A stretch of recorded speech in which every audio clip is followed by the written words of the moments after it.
تجھ سے اور جنت سے کیا مطلب؟ وہابی دور ہو دور ہو دور ہو، ہم رسول اللہ کے، جنت رسول اللہ کی۔ حضرات آپ سن رہے ہیں Rizvi network international Islamic website. یہاں صرف مسلک اعلی حضرت اور حضور تاج الشریعہ کو ماننے والے علماء کرام و شورائے اسلام کی نعت پاک اور عقائد کو سنوارنے والی تقاریر اپلوڈ کی جاتی ہے۔ خیال رہے کہ یہاں پر کسی بھی جاندار کی تصویر اور ویڈیو اپلوڈ نہیں کی جاتی۔ آپ حضرات اپنے یہاں کے کانفرنس جلسے کی ریکارڈنگ یہاں اپلوڈ کروا سکتے ہیں۔ اپلوڈ کروانے کے لیے ان سے رابطہ کریں۔ الحاج شیخ Sajjad Hussain Rizvi, what's app number 7887574416۔ معزز سامعین اہل سنت، السلام علیکم ورحمۃ اللہ وبرکاتہ۔ آپ سن رہے ہیں Rizvi network international Islamic website. پیارے جنتی خوش عقیدہ رضوی بھائیوں، وہ حضرات کتنے خوش نصیب ہیں جو اللہ اور اس کے رسول صلی اللہ علیہ وسلم کے ذکر کی محفل سجاتے ہیں۔ رضوی نیٹ ورک جو کہ الحمدللہ پوری دنیا میں پیغام امام احمد رضا کو پہنچا رہا ہے، آپ سے اپیل ہے کہ آپ ہماری امداد فرمائیں، زیادہ سے زیادہ ہمیں اپنے جلسوں کی ریکارڈنگ روانہ کریں تاکہ ہم مزید اور بھی خدمات انجام دے سکیں۔ طلب کا منہ تو کس قابل ہے یا غوث، طلب کا منہ تو کس قابل ہے یا غوث، مگر تیرا کرم کامل ہے یا غوث۔ دہائی یا محی الدین دہائی بلا اسلام پر نازل ہے یا غوث۔ تو قوت دے میں تنہا کام بسیار، تو قوت دے میں تنہا کام بسیار، بدن کمزور دل کاہل ہے یا غوث۔ رضا کا خاتمہ بالخیر ہوگا، ہمارا خاتمہ بالخیر ہوگا، تیری رحمت اگر شامل ہے یا غوث۔ پیارے دینی ایمانی اسلامی بھائیوں، سی ڈی یا ڈی وی ڈی پوسٹ یا کوریئر کے ذریعے آپ ہم تک بھیج سکتے ہیں۔ ہمارا پتہ ہے Sajjad Hussain Rizvi, city centre, shop number 5، Kirti square, Subhanpura road, Baroda, Gujarat, India. Pin number 390023، mobile number 7878574416۔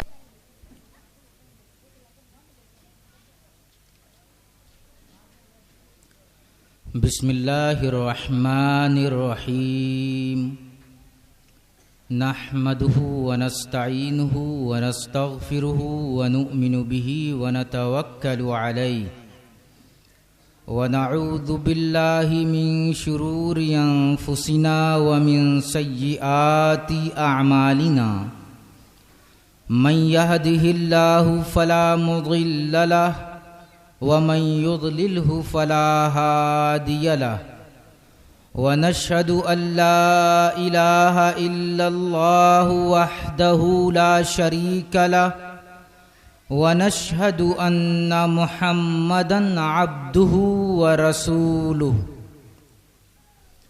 بالهدى ودين الحق أرسله ليظهره على الدين كله ولو كره المشركون، أما بعد فأعوذ بالله من الشيطان الرجيم، بسم الله الرحمن الرحيم،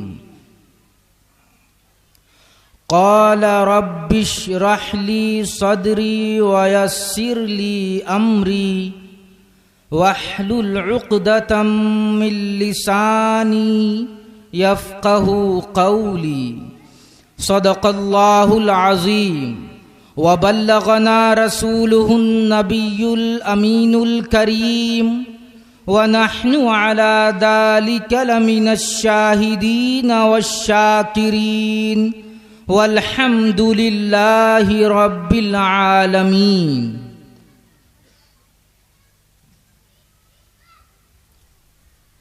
برادران ملت اسلامیہ، آغاز گفتگو سے پیشتر آئیے ہم سبھی حضرات مل کر انتہائی خلوص و محبت کے ساتھ احمد مختار مدنی تاجدار سید ابرار و اخیار گلشن ہستی کی اولین فصل بہار، باعث گردش لیل و نہار، وسیلہ توبہ و استغفار، نائب کردگار محبوب پروردگار حضور احمد مجتبی حضرت محمد مصطفیٰ صلی اللہ تعالی علیہ وسلم کی بارگاہ بے کس پناہ میں جھوم جھوم کر والہانہ انداز میں ہدیہ درود پیش کریں، پڑھیں. اللہم صلی علی سیدنا و شفیعنا و مولانا محمد معدن الجود والکرم منبع العلم والحکم و آلہ وبارک وسلم صلاۃ و سلاما علیک یا رسول اللہ، صلاۃ و سلاما علیک یا نبی اللہ، صلاۃ و سلاما علیک یا حبیب اللہ.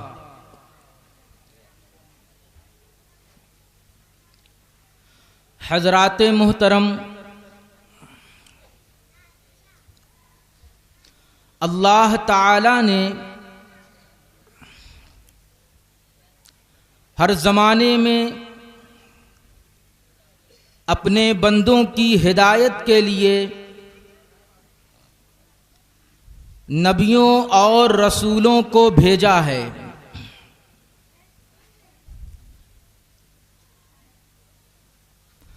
بندوں کی ہدایت کے لیے،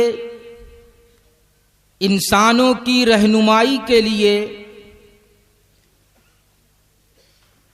جب وہ اپنے پیغمبروں اور رسولوں کو بھیجتا ہے تو انہیں ان پیغمبروں، ان نبیوں اور ان رسولوں کو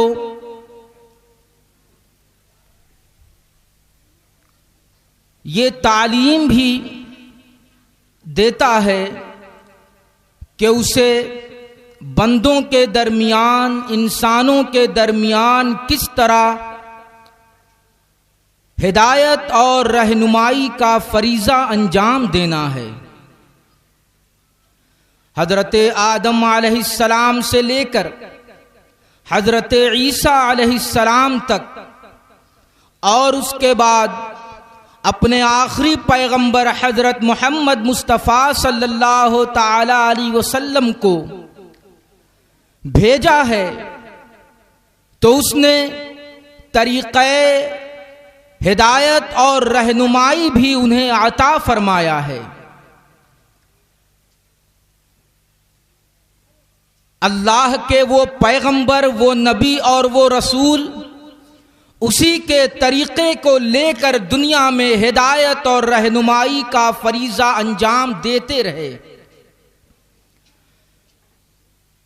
بندوں کی ہدایت کے لیے، انسانوں کی رہنمائی کے لیے وہ کون سا طریقہ ہونا چاہیے؟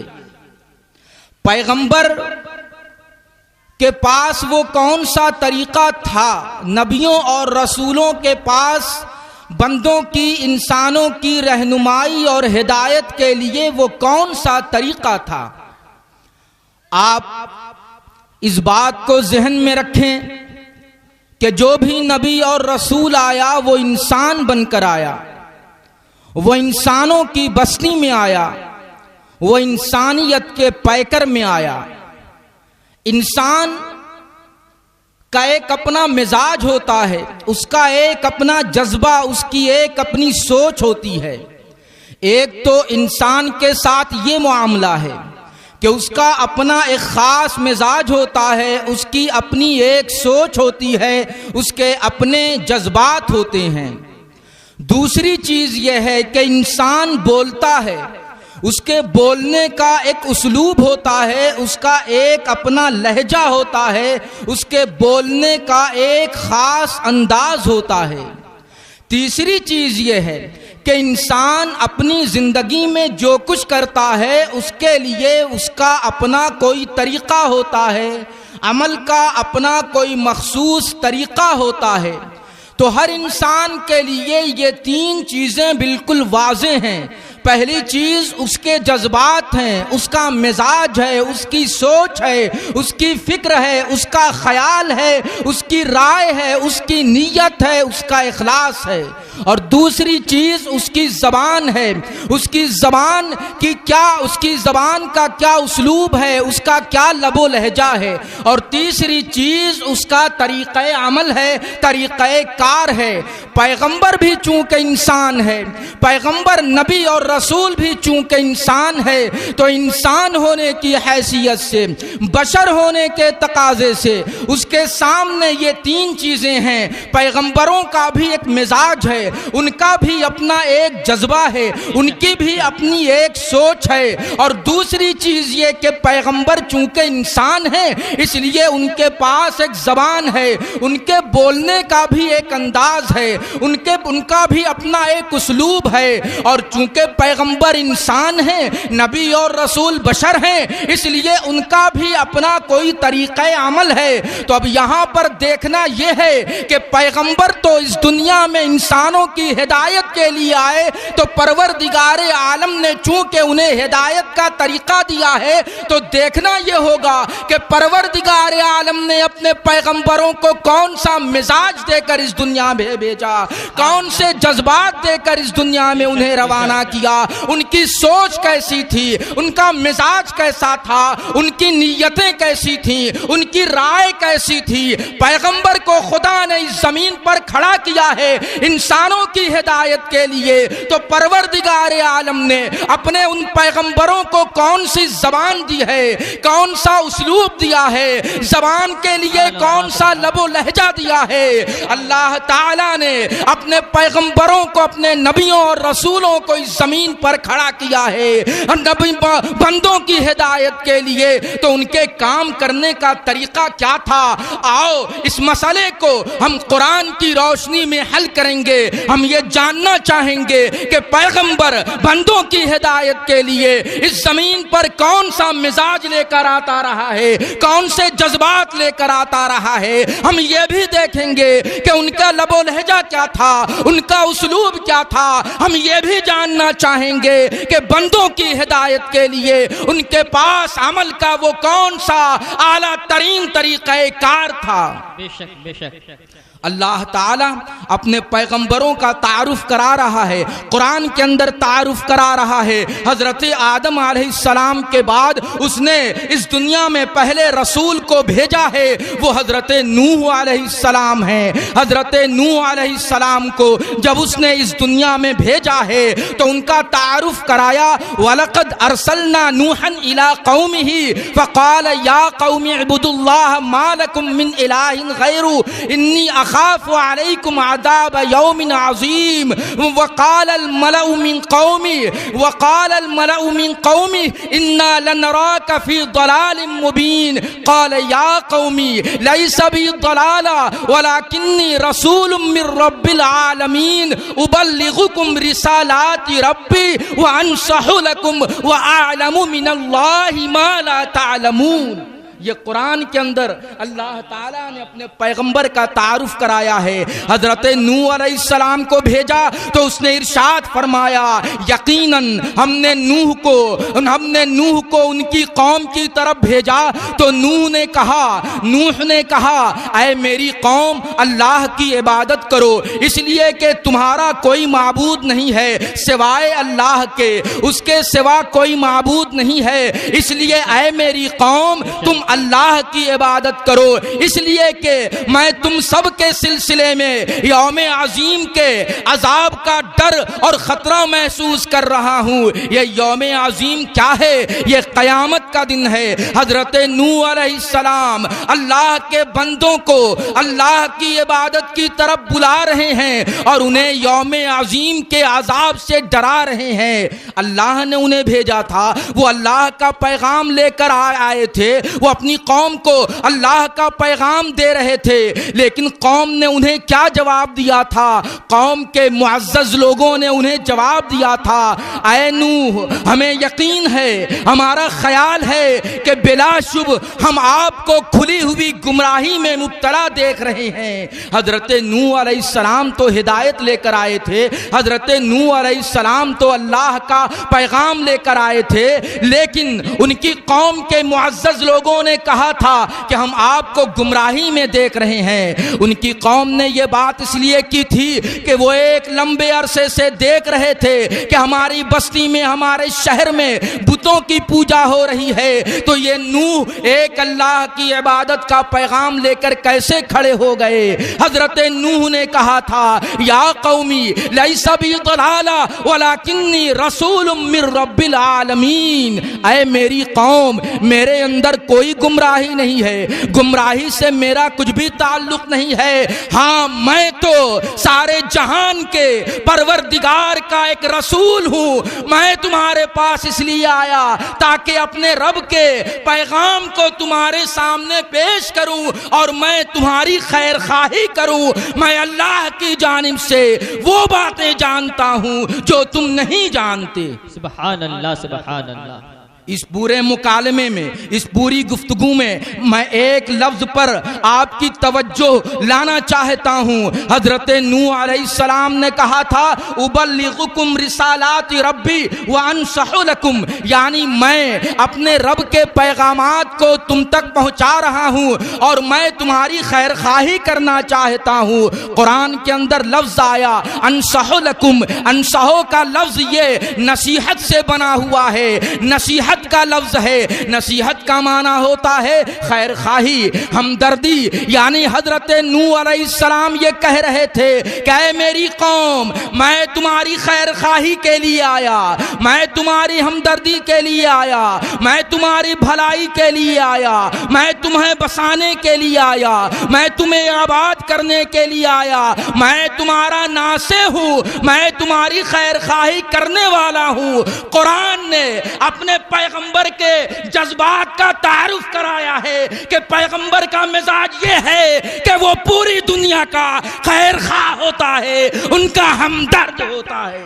نعرہ تکبیر، نعرہ رسالت، حضرت مولانا ارشد جمال صاحب قبلہ۔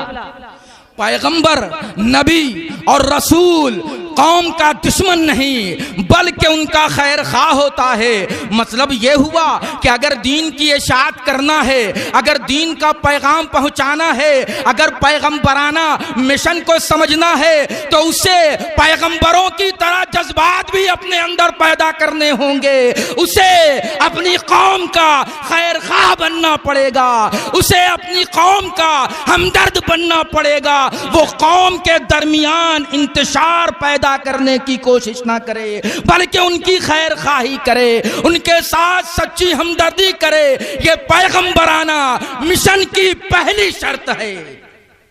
پروردگار عالم اپنے پیغمبروں کے جذبات کو بتا رہا ہے، ان کے مزاج کا تعارف کرا رہا ہے، اور پھر اپنے اور پیغمبروں کا تعارف کرایا تو ارشاد فرمایا وَإِلَىٰ عَادٍ أَخَاهُمْ هُودًا قَالَ يَا قَوْمِ اعْبُدُوا اللَّهَ مَا لَكُم مِّنْ إِلَٰهٍ غَيْرُهُ أَفَلَا تَتَّقُونَ قَالَ الْمَلَأُ الَّذِينَ كَفَرُوا مِنْ قَوْمِهِ إِنَّا لَنَرَاكَ فِي سَفَاهَةٍ وَإِنَّا لَنَظُنُّكَ مِنَ الْكَاذِبِينَ قَالَ يَا قَوْمِ لَيْسَ بِي سَفَاهَةٌ وَلَكِنِّي رَسُولٌ مِّن رَّبِّ العالمین ابلغکم رسالات ربی وانا ناصح وانا لکم ناصح امین۔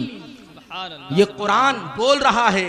پروردگار عالم یہاں بھی حضرت ہود علیہ السلام کے مزاج کا اور ان کے جذبات کا تعارف کرانا چاہ رہا ہے۔ حضرت نوح حضرت ہود علیہ السلام کو قوم عاد کی طرف بھیجا گیا تھا، تو انہوں نے اپنی قوم کو، قوم عاد کو کہا تھا کہ اے میری قوم، اللہ کی عبادت کرو، تمہارا کوئی معبود نہیں ہے سوائے اللہ کے۔ کیا تم ڈرتے نہیں؟ کیا تم قیامت سے نہیں ڈرتے؟ کیا تم اپنی موت سے نہیں ڈرتے؟ کیا تم عذاب سے نہیں ڈرتے؟ اللہ کے حساب و کتاب سے نہیں ڈرتے؟ تو حضرت ہود علیہ السلام کو بھی ان کی قوم کے لوگوں نے یہی جواب دیا تھا۔ جو معزز لوگ تھے وہ آگے بڑھے تھے، انہوں نے کہا تھا کہ اے ہود، ہم یقین کرتے ہیں کہ تم کسی نادانی اور بے وقوفی کے کام میں پڑ گئے ہو، اور ہم یقین کرتے ہیں کہ تم جھوٹ بول رہے ہو، تم جھوٹوں میں سے ایک جھوٹے انسان ہو۔ آپ اندازہ کریں پیغمبر کی شان کیا ہوتی ہے، پیغمبر کا مرتبہ کیا ہوتا ہے۔ ارے پیغمبر کے پاس جو عقل ہوتی ہے وہ پوری امت سے زیادہ عقل ہوتی ہے۔ پیغمبر امت کا عقل مند انسان ہوتا ہے، سب سے زیادہ عقل والا انسان ہوتا ہے، لیکن حضرت ہود علیہ السلام کو ان کی قوم نے کہا تھا کہ آپ یہ کیا بے وقوفی کا پیغام لے کر کھڑے ہو گئے، اور انہیں کہا تھا کہ آپ جھوٹ بول رہے ہیں۔ ارے پیغمبر سے زیادہ سچا کون ہو سکتا ہے؟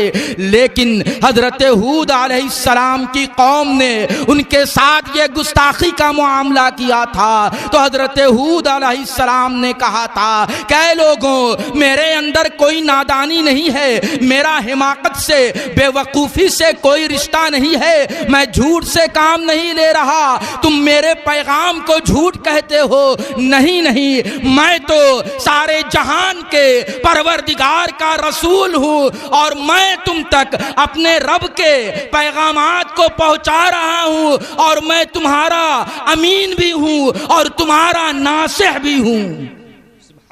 یہاں قرآن کے اس لفظ پر آپ غور کریں، آپ قرآن کے اس لفظ پر غور کریں کہ قرآن نے حضرت ہود علیہ السلام کو ناصح امین قرار دیا ہے۔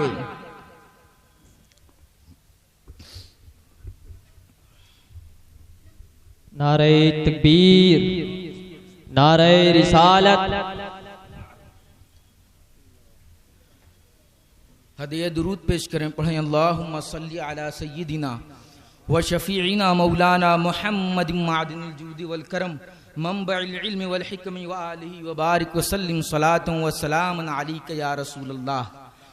قرآن نے حضرت ہود علیہ السلام کا جو تعارف کیا ہے، یہاں اس تعارف میں میں اسی لفظ پر آپ کی توجہ لانا چاہتا ہوں۔ حضرت ہود علیہ السلام نے کہا تھا ابلغکم رسالات ربی وانا لکم ناصح امین، کہ میں اپنے رب کے پیغامات تم تک پہنچا رہا ہوں اور میں تمہارا ناصح ہوں، میں تمہارا امین ہوں۔ لفظ ناصح یہ نصیحت سے بنا ہوا لفظ ہے۔ نصیحت کا معنی خیر خواہی کرنا، ہمدردی کرنا۔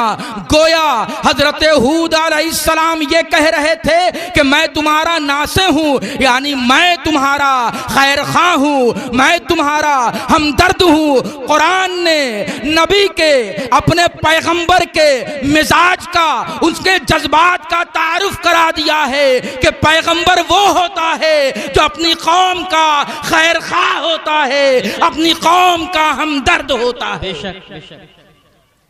یہ پیغمبروں کا تعارف کرایا جا رہا ہے، یہ پیغمبروں کا مزاج اور ان کے جذبات کا تعارف کرایا جا رہا ہے۔ یہاں ایک لفظ پر میں آپ کی توجہ اور مبذول کرانا چاہتا ہوں۔ قرآن نے پیغمبروں کا جہاں تعارف کرایا ہے تو ایک خاص لفظ استعمال کیا ہے، جیسے مثال کے طور پر وَإِلَىٰ عَادٍ أَخَاهُمْ هُودًا وَإِلَىٰ ثَمُودَ أَخَاهُمْ صَالِحًا وَإِلَىٰ مَدْيَنَ أَخَاهُمْ شعیبہ، یعنی ہم نے ہود کو ان کے بھائی سعاد کی طرف بھیجا، صالح کو ان کے بھائی سمود سمود کی طرف بھیجا، شعیب کو ان کے بھائی مدین کی طرف بھیجا، مدین کی طرف ان کے بھائی شعیب کو بھیجا، عاد کی طرف ان کے بھائی سہود کو بھیجا، سمود کی طرف ان کے بھائی صالح کو بھیجا۔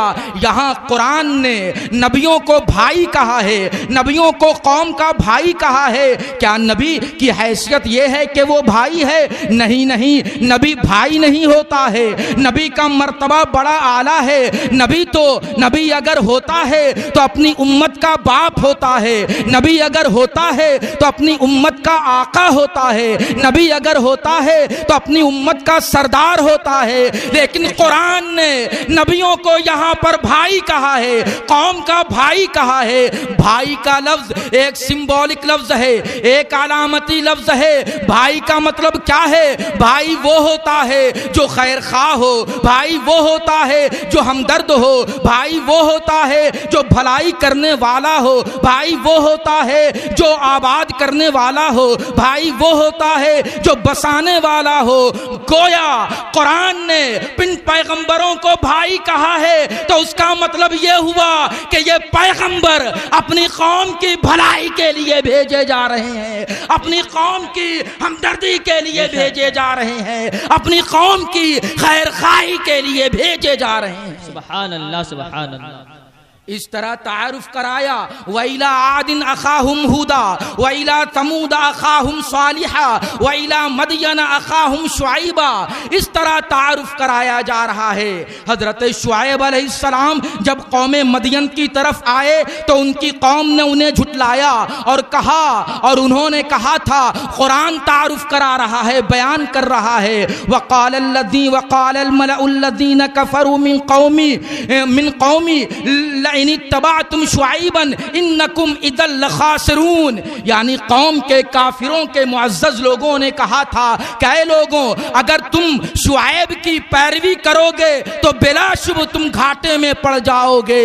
لیکن حضرت شعیب نے کہا تھا، حضرت شعیب نے جواب دیا تھا، کہا تھا، لقد ابلغتکم رسالات ربی ونصحت لکم فکیف آسا علی قوم کافرین۔ یعنی میں نے رب کے پیغام پہنچانے کا فریضہ انجام دے دیا، میں نے اپنے رب کے پیغامات کو تم تک پہنچا دیا ہے، اور ساتھ ہی ساتھ میں نے تمہاری خیر خواہی کر دی۔ تو اب اس کافر قوم کے ساتھ میں کتنی خیر خواہی کروں، میں کیسی ہمدردی کروں؟ قرآن نے حضرت شعیب علیہ السلام کے مزاج کا، ان کے جذبات کا تعارف کرایا ہے، تو کہا ہے کہ وہ ناصح تھے، وہ خیر خواہی کرنے والے تھے۔ یہ پیغمبر دنیا میں اپنی قوم کی خیر خواہی کے لیے پیدا ہوتے رہے، یہ قوم کو بسانے کے لیے آئے تھے۔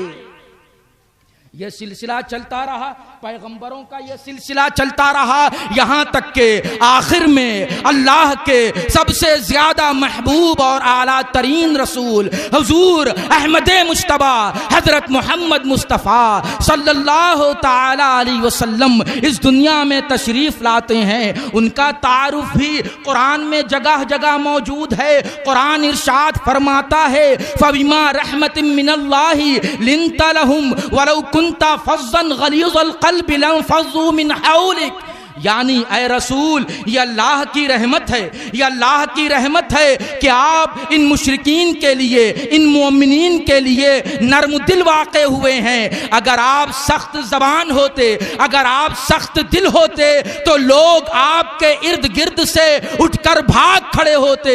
قرآن نے اپنے پیغمبر کے مزاج کو بتایا، ان کے جذبات کو بتایا کہ ان کی سوچ کیا ہے، وہ ان کے جذبات کیا ہیں۔ ان کا دل نرم ہے، وہ شفقت کرنے والے ہیں، وہ رحمت کرنے والے ہیں، وہ سخت زبان نہیں ہے بلکہ ان کی زبان پھولوں جیسی ہے، وہ سخت دل نہیں ہے بلکہ شفقتوں کا وہ ذخیرہ اپنے دل میں رکھتے ہیں۔ قرآن نے اپنے رسول کا یہ تعارف کرایا، ان کے جذبات کا تعارف کرایا، یہاں تک کہ قرآن پکار اٹھا، وما ارسلناک الا رحمتا للعالمین۔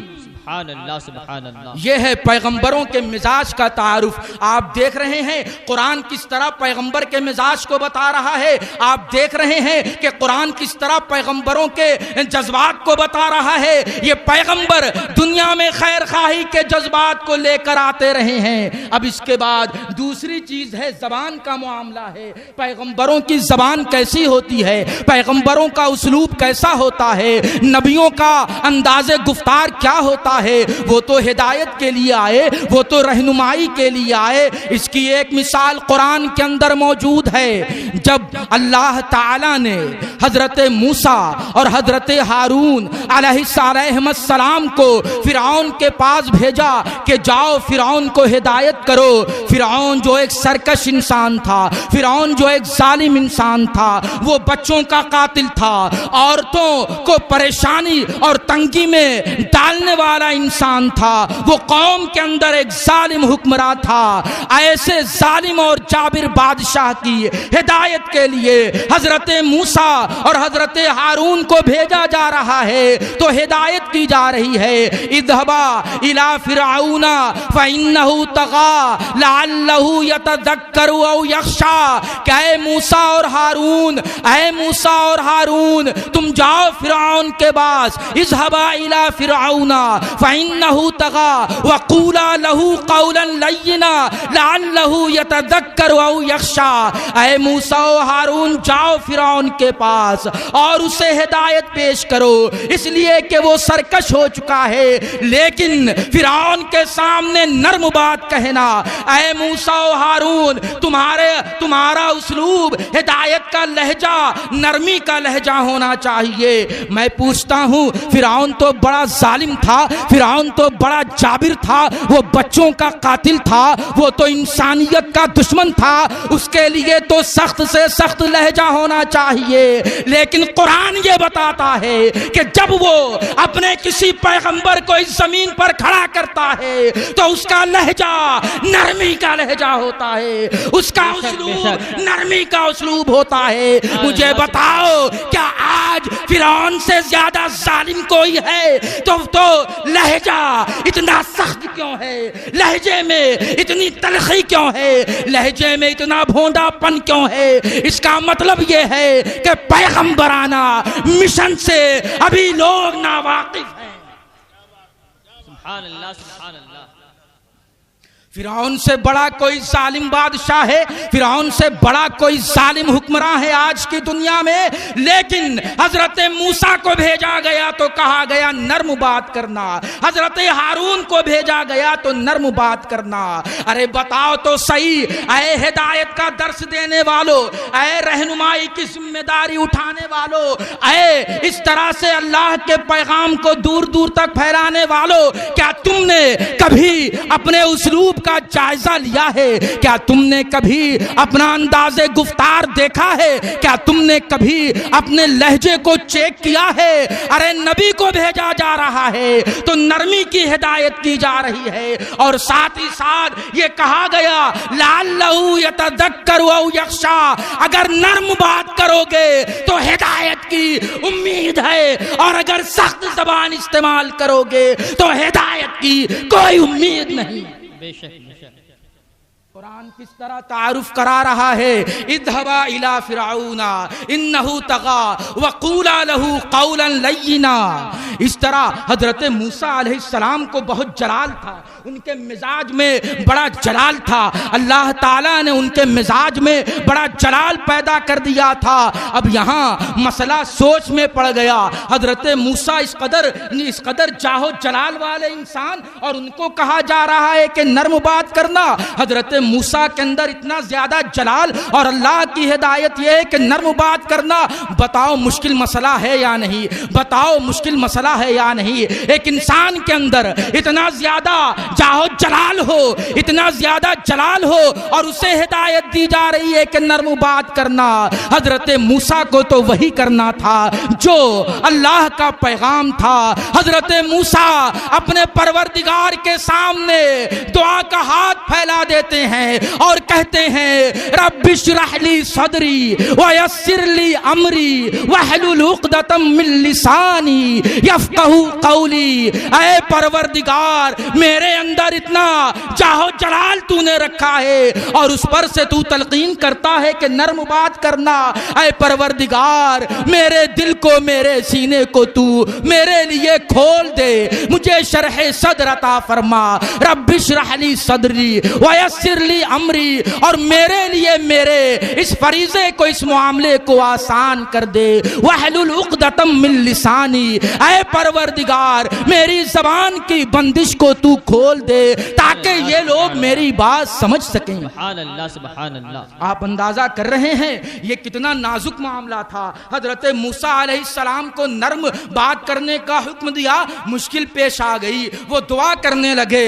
تو معاملہ یہ ہے کہ اللہ تعالیٰ نے انسان کو مختلف مزاج پر پیدا کیا ہے، لیکن اگر پیغمبرانہ مشن کا فریضہ انجام دینا ہے، ہدایت کا فریضہ انجام دینا ہے، تو نرم بات کرنا ہوگا، شائستہ گفتگو کرنی ہوگی، اسلوب اچھا ہونا چاہیے، لہجے کے اندر حلاوت ہونی چاہیے۔ مزاج مختلف ہے، اگر کوئی گرم مزاج ہو، اگر کوئی سخت مزاج ہو تو وہ اپنی گرمی لے کر بستی میں نہ نکلے، بلکہ وہ دعا مانگے جس طرح حضرت موسیٰ نے دعا مانگی تھی، رب اشرح لی صدری ویسر لی امری واحلل عقدۃ من لسانی یفقہوا قولی۔ سبحان اللہ سبحان اللہ۔ یہاں دعا مانگنے کی ضرورت ہے، جھگڑا کرنے کی ضرورت نہیں۔ یہاں دعا کرنے کی ضرورت ہے، گرمی گفتار ظاہر کرنے کی نہیں۔ یہاں دعا کرنے کی ضروری ہے، جھگڑا کھڑا کرنے کی نہیں۔ یہ پیغمبروں کا اسلوب ہوتا ہے،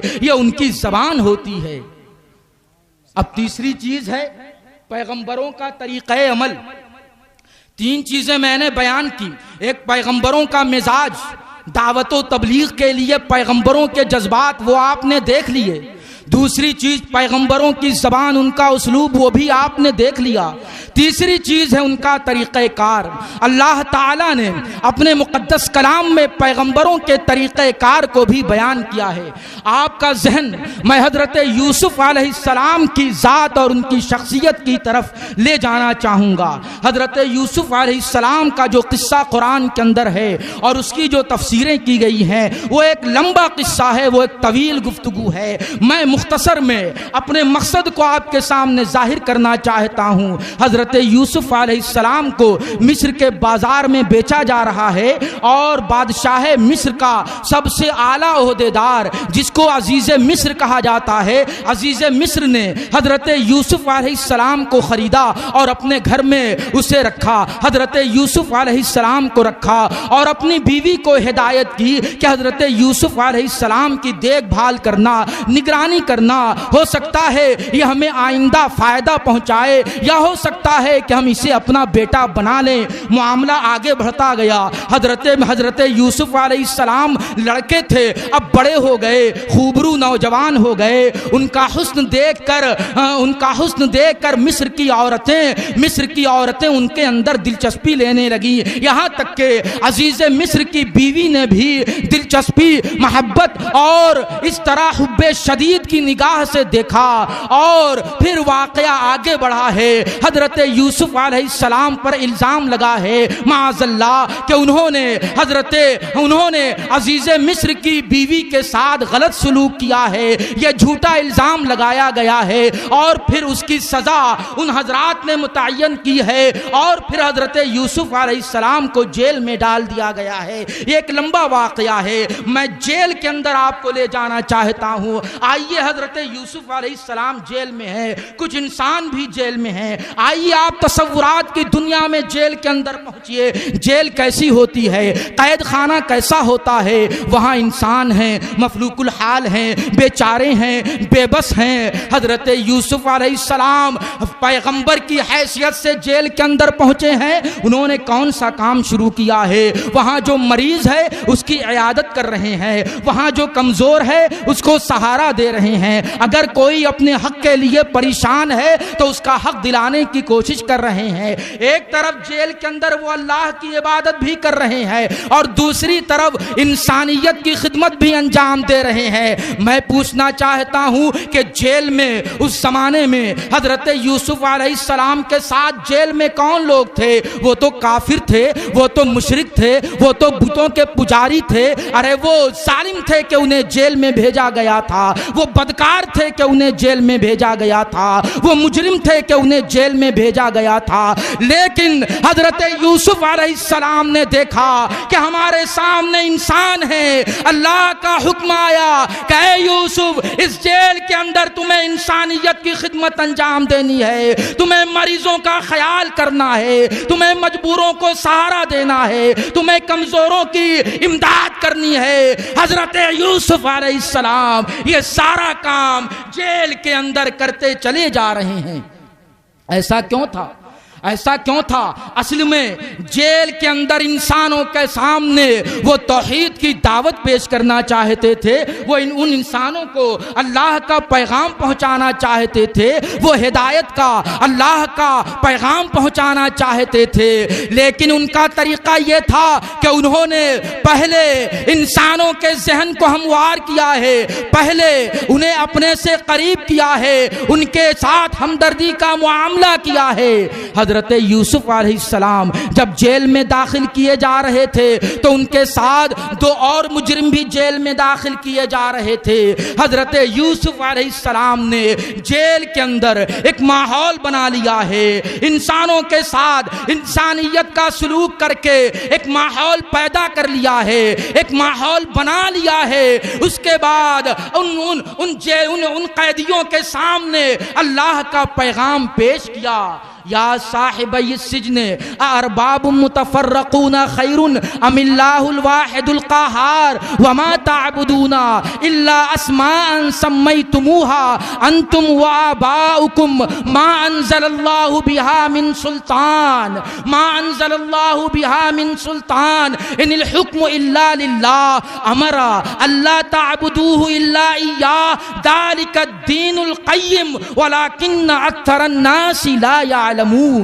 جیل کے اندر انسانوں کے سامنے، مریضوں کے سامنے، کمزوروں کے سامنے، کافروں کے سامنے، مشرکوں کے سامنے، اپنے ان ساتھیوں کے سامنے، ان دو ساتھیوں کے سامنے اللہ کا پیغام پیش کر رہے ہیں اور ایک اور کہہ رہے ہیں، اے میرے جیل کے دونوں ساتھیوں، تم مجھے بتاؤ یہ الگ الگ جو معبود ہیں یہ بہتر ہیں یا ایک زبردست اللہ زیادہ بہتر ہے؟ ارے تم جس چیز کی عبادت کرتے ہو وہ تو صرف نام ہے جسے تم نے اور تمہارے باپ داداؤں نے گڑھ لیا ہے، اس کے ساتھ کوئی دلیل نہیں ہے، حاکمیت تو صرف اللہ کی ہے، تمہیں صرف اس بات کا حکم ہے کہ ایک اللہ کی عبادت کرو، یہی سیدھا دین ہے، لیکن اکثر لوگ نہیں جانتے۔ حضرت یوسف علیہ السلام جیل کے اندر اللہ کا یہ پیغام پہنچا رہے ہیں۔ اللہ تعالیٰ نے اپنے پیغمبر کا طریقہ کار بتا دیا۔ پہلے جیل کے اندر انہوں نے ماحول بنایا ہے، انہوں نے لوگوں کا مزاج بنایا ہے، انہوں نے لوگوں کو اپنے سے قریب کیا ہے، اس کے بعد اپنا پیغام پیش کیا ہے، ہدایت کی بات پیش کی ہے۔ قرآن ساری دنیا کو یہ بتا دینا چاہتا ہے کہ دعوت و تبلیغ کا پیغام لے کر، دعوت و تبلیغ کی تحریک لے کر، اے لوگوں، اے اٹھنے والوں، یاد رکھو یہ طریقہ ہدایت ہے، یہ دعوت و تبلیغ کا طریقہ ہے۔ پہلے لوگوں کے درمیان اپنی حیثیت بحال کرو، پہلے ان کا مزاج ہموار کرو، پہلے انسانوں کی خدمت کرو، اس کے بعد اللہ کا پیغام ان کے سامنے پیش کرو۔ بے شک سبحان اللہ سبحان اللہ. یہ طریقہ عمل بتایا جا رہا ہے. یہ تینوں چیزیں ہو گئیں. نبی کے پیغمبر کے جذبات کا بھی پتہ چل گیا, ان کے اسلوب کا بھی پتہ چل گیا, ان کے طریقہ کار کا بھی پتہ چل گیا, اور یہ ساری چیزیں اعلیٰ درجے پہ حضور احمد مجتبی حضرت محمد مصطفیٰ صلی اللہ تعالی علیہ وسلم کی ذات میں موجود ہے. اللہ کے مقدس رسول صلی اللہ تعالی علیہ وسلم کس طرح لوگوں کو قریب کرتے تھے, اس کی ایک بہت بڑی مثال میں پیش کروں گا جو قرآن کے اندر ہے. جب نماز فرض ہوئی, مکے میں فرض ہوئی, نماز کا جو قبلہ تھا وہ کعبہ تھا, نماز کا قبلہ کعبہ تھا.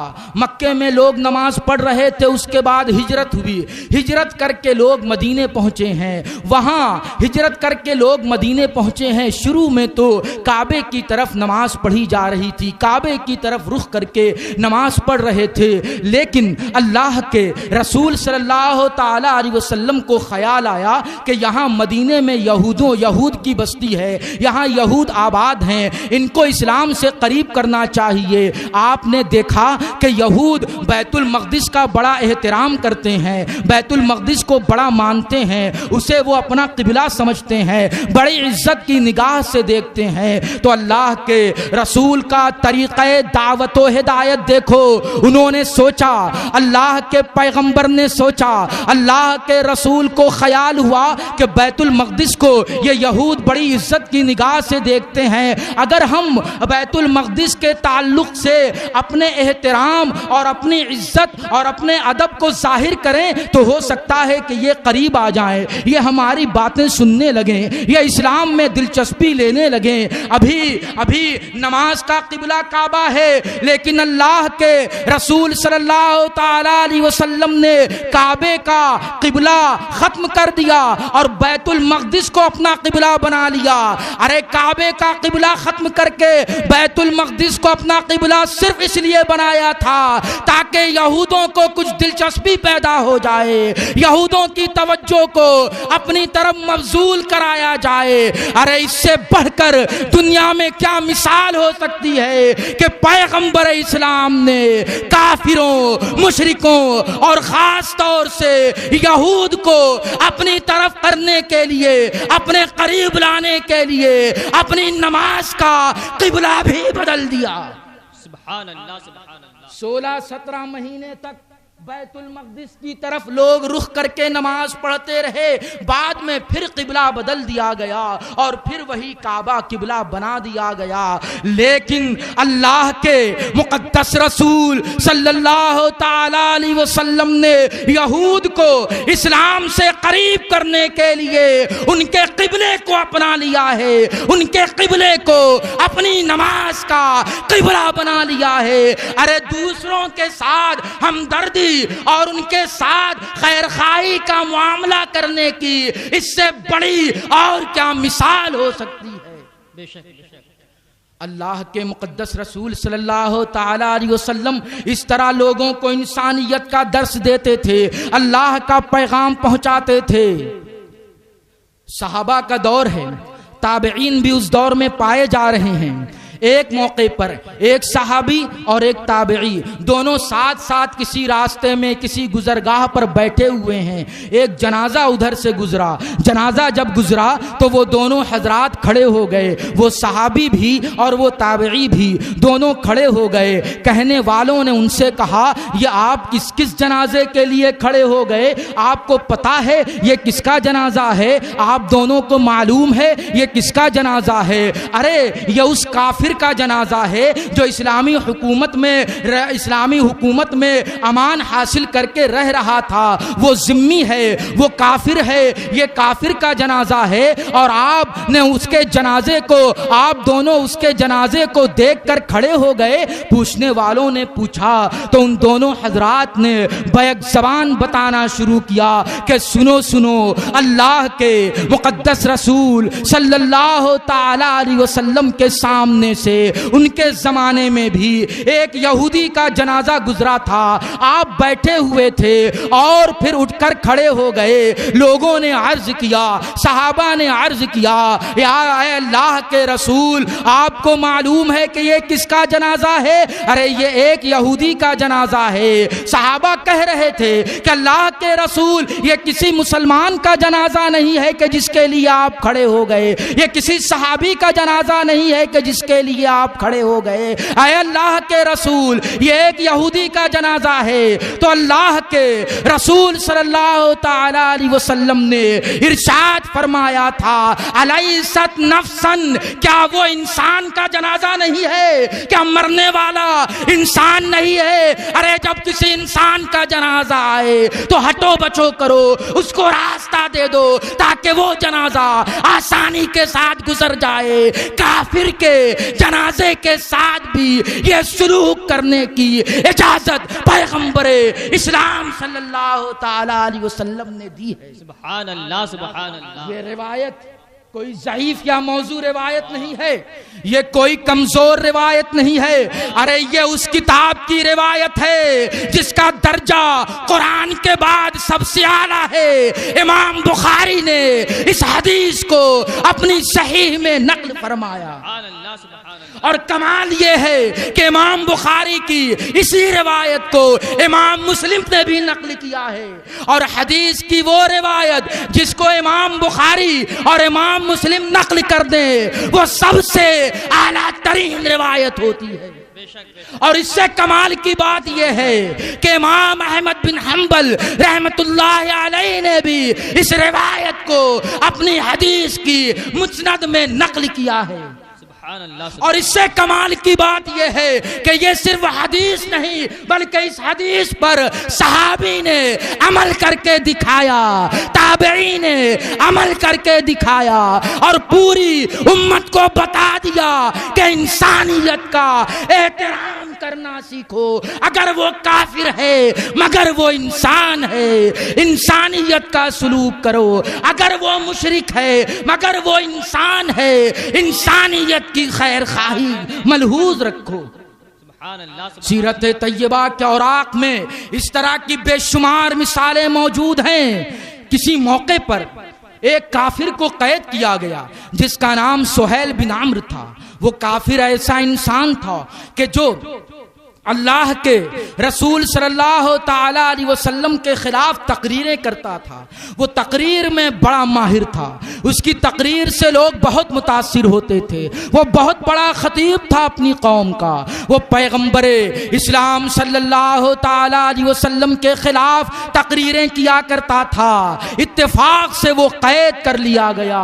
اللہ کے رسول صلی اللہ تعالی علیہ وسلم کی خدمت میں حاضر ہے۔ حضرت عمر ابن خطاب رضی اللہ تعالیٰ عنہ عرض کرتے ہیں، اے اللہ کے رسول، یہ دشمن ایمان، یہ کافر آپ کے خلاف تقریریں کرتا تھا، آپ اس کے دانت توڑ دیجئے، اس کے سامنے کے دانت توڑ دیجئے تاکہ آئندہ یہ کبھی آپ کے خلاف آواز نہ نکال سکے، قوم کو یہ نہ بھڑکا سکے۔ پیغمبر اسلام صلی اللہ تعالی علیہ وسلم نے کہا، اے عمر، میں دنیا میں اس لیے نہیں آیا کہ میں لوگوں کے دانت توڑوں، میں لوگوں کی ناک توڑوں، میں لوگوں کے کان کاٹوں، میں دنیا میں انسانی اعضاء کا مصلح کرنے کے لیے نہیں آیا، بلکہ میں دنیا میں تو انسانیت کو بچانے کے لیے آیا، انسانوں کے ساتھ ہمدردی کرنے کے لیے آیا۔ اے عمر، یاد رکھو، آج تم یہ بات کہہ رہے ہو، ایک دن آئے گا جب یہی انسان ایک مقام پر کھڑا ہو کر تقریریں کرے گا تو تم اسے روک نہ سکو گے اور تم اسے کچھ بھی برا نہ کہہ سکو گے۔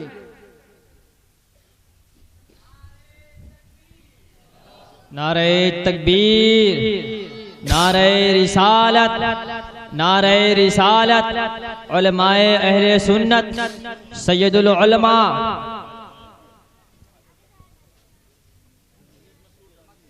حضرت علامہ سید مسرور رازی شہبازی، خانقاہ شہبازیہ،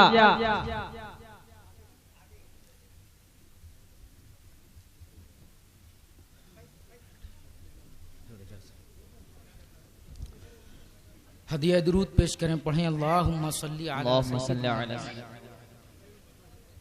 وشفیعنا مولانا محمد معدن الجود والکرم منبع العلم والحکم وآلہ وبارک وسلم صلاة وسلام علیک یا رسول اللہ۔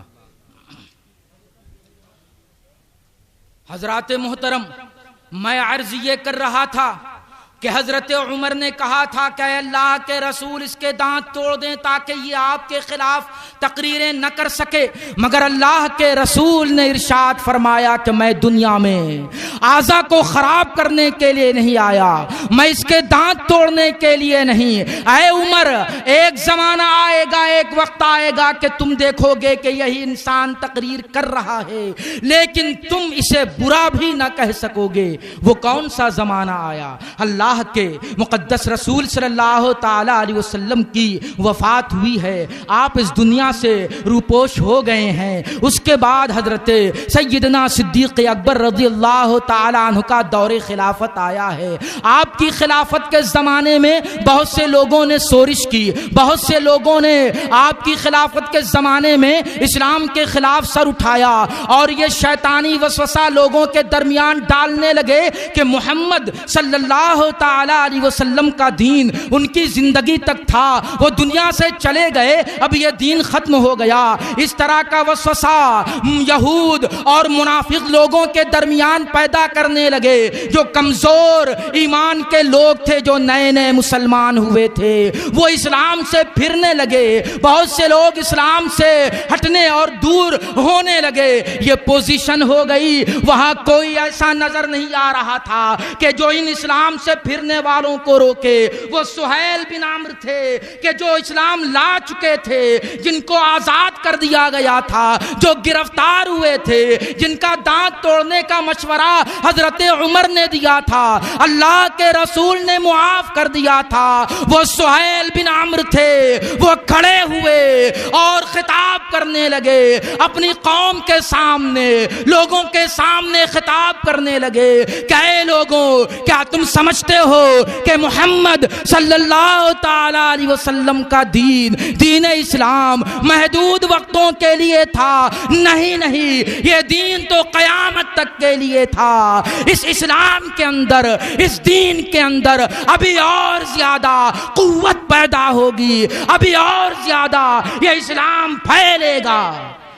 جب اللہ کے مقدس رسول صلی اللہ تعالی علیہ وسلم کی نگاہ رحمت کے وہ پروردہ حضرت سہیل بن عمرو، جو اللہ کے رسول کے خلاف کسی زمانے میں تقریریں کر رہے تھے، آج وہ اسلام کے محافظ بن گئے ہیں، لوگوں کا ایمان اور اسلام بچانے والے بن گئے۔ غور کرو، اگر حضرت عمر کے مشورے سے سہیل بن عمرو کے دانت توڑ دیے گئے ہوتے تو آج کون بچاتا؟ آج مسلمانوں کی جماعت میں جو انتشار پیدا ہو رہا تھا اسے کون ختم کرتا؟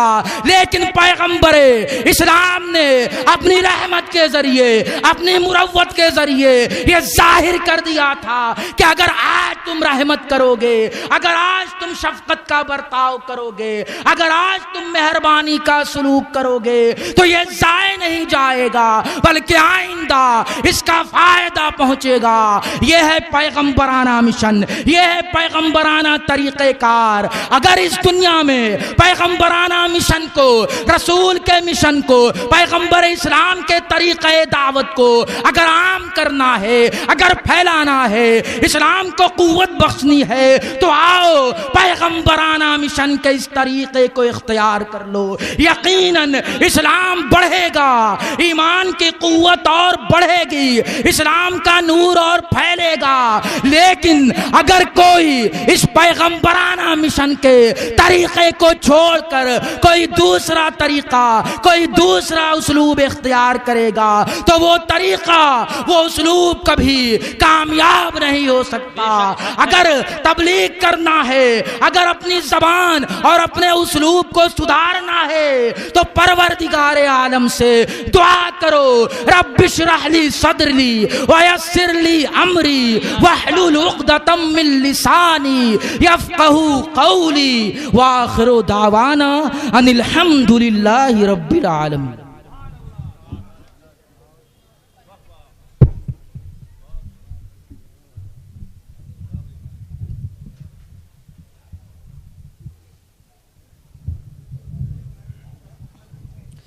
سبحان اللہ، ماشاء اللہ۔